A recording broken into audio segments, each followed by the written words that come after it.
혼귀, 공포문학관. 단편, 나의 아내.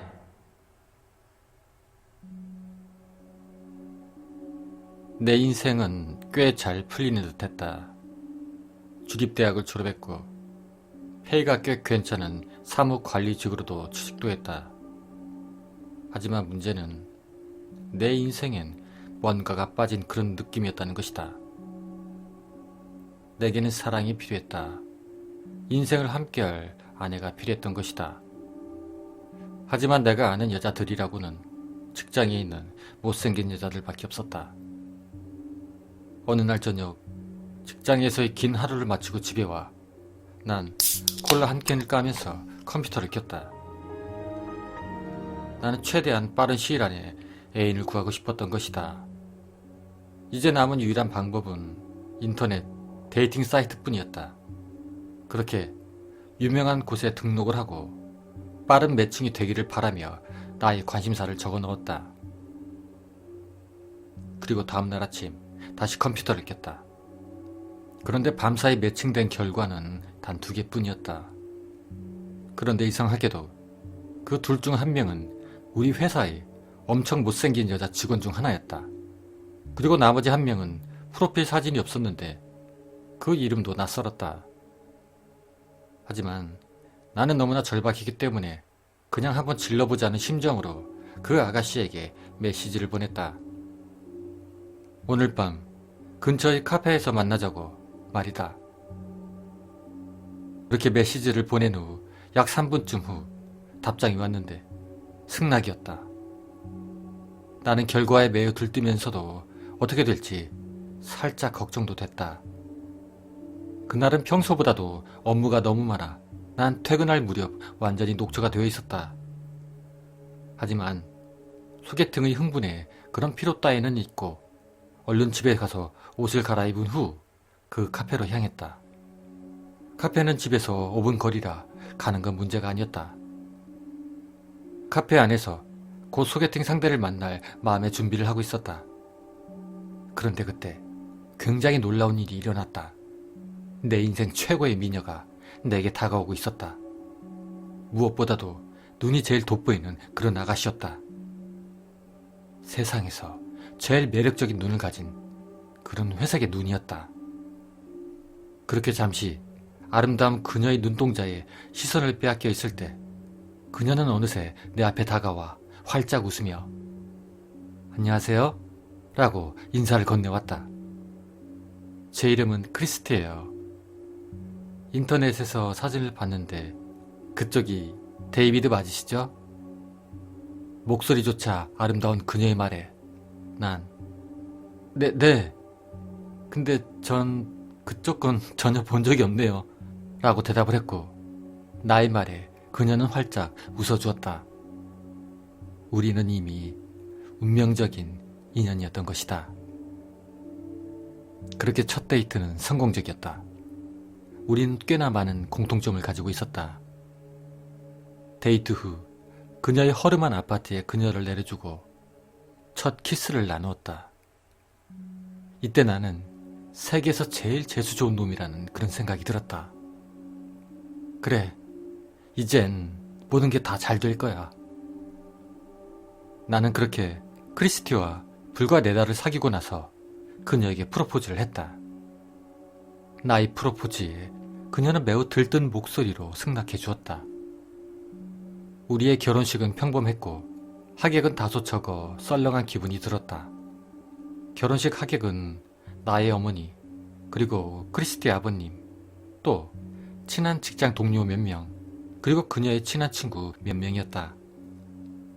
하지만 그녀는 너무나 아름다웠고 난 그녀에게 푹 빠져 있었다. 비록 내가 돈이 없어 변변찮은 신혼여행도 가지 못했지만 그녀는 아무래도 좋다고 했고 그렇게 우리는 서로 함께하는 것만으로도 충분했다. 크리스티는 그렇게나 착한 여자였다. 신혼여행 대신 우리가 함께 살 나의 변변치 않은 집으로 그녀가 이사하는 것을 도와주었다. 우리의 삶은 아주 잘 흘러가고 있었다. 우리는 완벽한 팀이었던 것이다. 그렇게 꿈만 같은 몇 개월이 빨리 흘러갔고 어느 날 내 결혼식에 참석했던 직장 동료 케빈이 온몸을 난자당한 채로 시체로 발견되었다는 끔찍한 소식을 들었다. 범인은 밝혀지지 않았고 도대체 무슨 일이 일어났는지도 모를 그런 미스터리였다. 그의 시체를 며칠 후에 부검한다고 한다. 나는 이 소식에 매우 낙담했다. 그 탓인지 원래 앓고 있던 두통도 심해졌다. 그 당시 나는 꽤 심한 두통을 앓고 있었는데 그건 아마도 과로 때문이었다. 그렇게 그날 밤 늦게 퇴근해 집에 오니 크리스티는 이미 침대에 있었다. 배가 별로 고프지 않았던 난 그녀와 함께 잠자리에 들려고 방으로 향했다. 그리고 곧바로 내 친구 케빈이 죽었다는 이야기를 그녀에게 들려주었다. 나의 말을 전해 들은 그녀는 갑자기 침대에서 일어서더니 그 상황에 약간은 맞지 않은 그런 미소를 지으며 나에게 이렇게 말을 했다. 데이비, 걱정하지 마요. 아마 그는 괜찮을 거야. 그런 그녀의 말에 놀라야 할지 아니면 안심이 되어야 할지 혼란스러웠지만 사랑스러운 그녀의 모습에 이내 그것은 잊혀졌고 난 잠자리에 들 수가 있었다. 다음날 아침 나는 몸이 매우 아팠다. 기침을 엄청 많이 했고 꼭 토할 것만 같았다. 그나마 다행스러운 건 회사에 병가를 낸 것이었고 또 거기에 덧붙여 사랑스러운 아내 크리스티가 나에게 병간호를 너무 잘해주었다는 것뿐이었다. 사랑해요 데이비. 빨리 나오셔야죠. 그날 그녀는 그렇게 편안한 목소리로 여러 번 나를 위로해 주었다. 이윽고 밤이 되자 그녀는 조용히 곁으로 들어와 불을 껐다. 그렇게 30분쯤 지났지만 몸이 아픈 탓인지 나는 쉽사리 잠에 들 수가 없었다. 그래서 크리스티에게 말이라도 걸까 하고 그녀의 어깨에 손을 대는 순간 바로 그 순간 나의 손은 얼어붙고 말았다. 아니, 움직일 수가 없었다는 것이 더 맞는 표현일 것 같다. 왜냐하면 그녀의 피부는 마치 얼음장같이 차가워져 있었다. 크리스티, 괜찮아? 하지만 그녀는 답이 없었다. 내가 그런 그녀의 몸을 돌렸을 때 그녀의 모습은 너무나도 끔찍했다.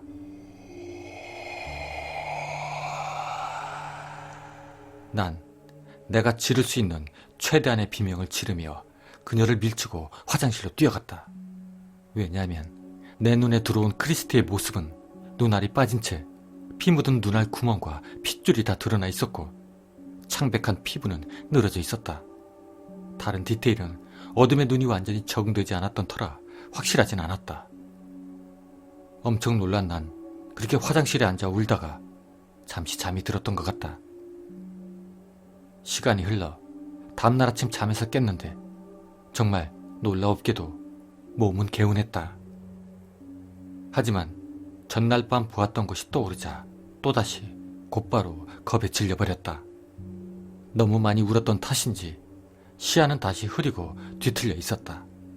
하지만 어젯밤 무엇을 보았든 공포를 이겨내야 했다. 난 천천히, 아주 천천히 소리가 나지 않게 문을 열었다. 그렇게 침실로 서서히 고개를 돌렸는데 그녀는 거기에 없었다. 그런데 바로 그때 부엌에서 무슨 소리가 들렸다. 금속이 부딪히는 그런 소리였다. 난 황급히 소리가 나는 부엌으로 향했는데 그곳에선 나의 예쁜 아내 크리스티가 바닥에 떨어뜨린 프라이팬을 집어올리고 있었다. 그런데 나와 시선이 마주치자 그녀는 그것을 다시 떨어뜨렸다.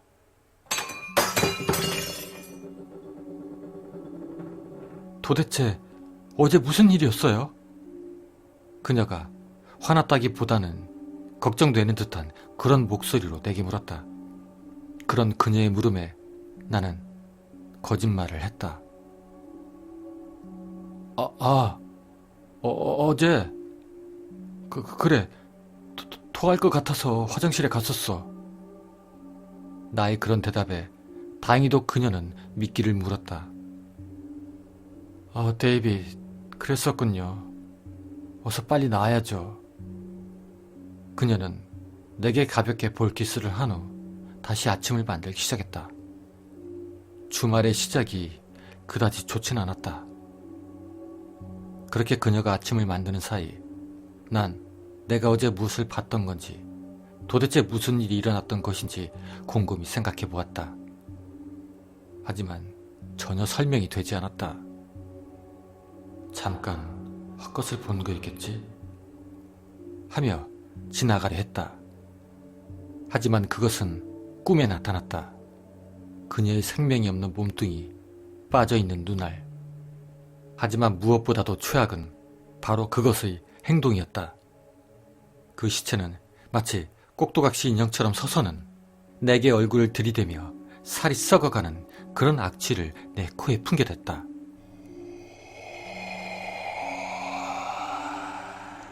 도망갈 수 없어. 그것은 차갑게 속삭였다. 우리는 영원히 함께 할 거야. 그리고 그것은 웃었다. 그녀의 평소 모습과 같은 그런 예쁜 미소였다. 하지만 지금도 그 미소를 상상하면 등골이 서늘해진다. 나는 점점 미쳐가는 듯했다. 그것은 어디에나 있었다. 사무실 칸막이 뒤에도 숨어 있었고 공원 한복판에 누워 있었다. 내가 도망치려 발버둥을 쳤지만 그것은 도저히 멈추질 않았다. 나의 크리스티를 돌려줘. 나의 사랑스러운 크리스티를. 내가 사랑하는 사람을. 좀비가 말고. 나는 그것을 끝내야 했다. 다음날 집에 들어가니 크리스티, 아니 그 시체가 부엌 옆에 서 있었다. 꿈에 나왔었던 구부정한 모습으로 말이다. 그런 그것의 모습에 난 잠시도 지체하지 않고 그것을 번쩍 집어 오븐에 쑤셔 넣었다. 예상대로 그것은 저항했지만 나는 문을 닫고 전원을 켰다. 굉장히 힘들었지만 일단은 넣고 나니 안심이 되었다. 오븐은 격렬히 흔들리기 시작했고 그 고통에 가득 찬 비명소리는 듣는 것만으로도 무서워질 정도였다. 난 견디질 못하고 집에서 뛰쳐나왔다. 하지만 그 끔찍한 비명소리는 약 10여 분 정도 더 지속되었고 더불어 집은 두껍고도 검은 연기로 차오르기 시작했다. 시간은 흘렀고 내가 다시 집으로 들어갔을 때 이제는 그 흔들림과 비명소리는 없었다. 마치 죽어있는 것 같았다. 이 세상이 모두 죽어버린 것 같은 그런 침묵과 스산함. 난 그것의 시체를 확인하기 위해 그 오븐으로 다가섰다. 그리고 오븐에서 끄집어내는 것을 보자 나는 무너지고 말았다. 내 눈앞에 있는 것은 크리스티였다. 나의 아내, 돌이킬 수 없을 정도로 타버린 나의 아내. 하지만 이상하게도 그녀의 눈만큼은 거짓말처럼 멀쩡했다. 나는 무릎을 꿇고 앉아 그런 그녀의 눈을 그저 바라볼 뿐이었다. 믿을 수가 없었다. 그렇게 15분인가 30분인가 정도 앉아있으니 경찰들이 도착을 했다. 경찰관들이 집으로 들어와 나를 연행했다. 당연히 범죄 현장에 있었기 때문에 나는 체포를 당한 것이다. 그렇게 연행이 된 뒤 경찰서의 취조실에서 신문을 받았지만 운 좋게도 그들의 집요한 질문을 모두 빠져나올 수 있었다. 그저 난 퇴근에 집에 와서 사랑하던 아내의 불타버린 시체를 발견한 평범하고 착한 남편으로 결론이 내려졌던 것이다. 오히려 경찰들은 내게 모든 것이 괜찮아질 것이라고 위로를 하며 단지 집을 수사하는 동안만이라도 호텔에서 지내달라고 부탁을 했다. 하지만 괜찮아질 리는 없었다.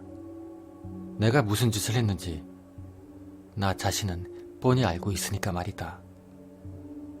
그런데 그 무엇보다도 심각한 것은 내겐 아직도 그녀가 보인다는 것이었다. 그것 무엇이었던 간에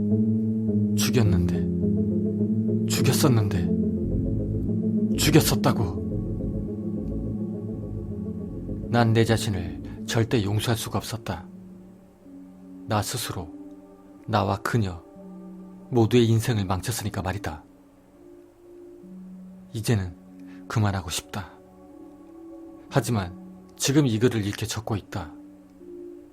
어쨌든 이 미칠 듯한 우울증을 떨쳐내기 위해 다음날 나는 다시 출근을 했다.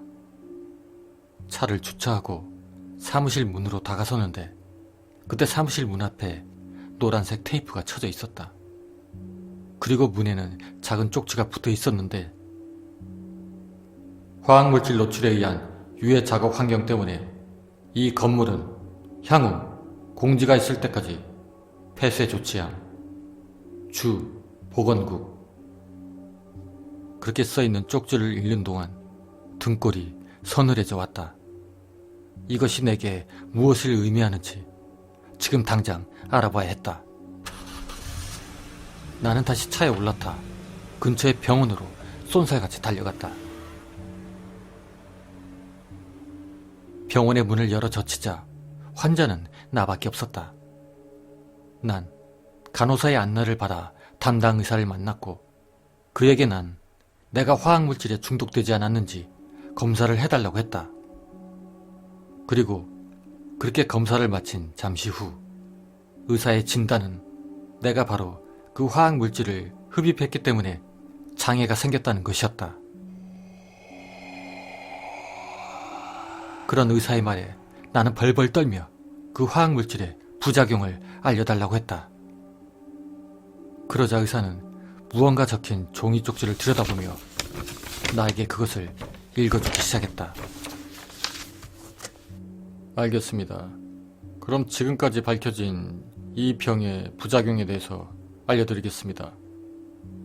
연구 결과에 따르면 흡입 또는 섭취에 따른 부작용은 편두통, 구토, 그리고 피로감을 포함하며 특히나 감각상의 이상한 패턴 및 작용을 일으킬 수가 있습니다. 또 장기간의 노출은 뇌 손상, 그리고 정신적 불안정, 그리고 이건 가장 무서운 건데 심각한 환각을 일으킬 수도 있습니다. 혼귀, 공포문학관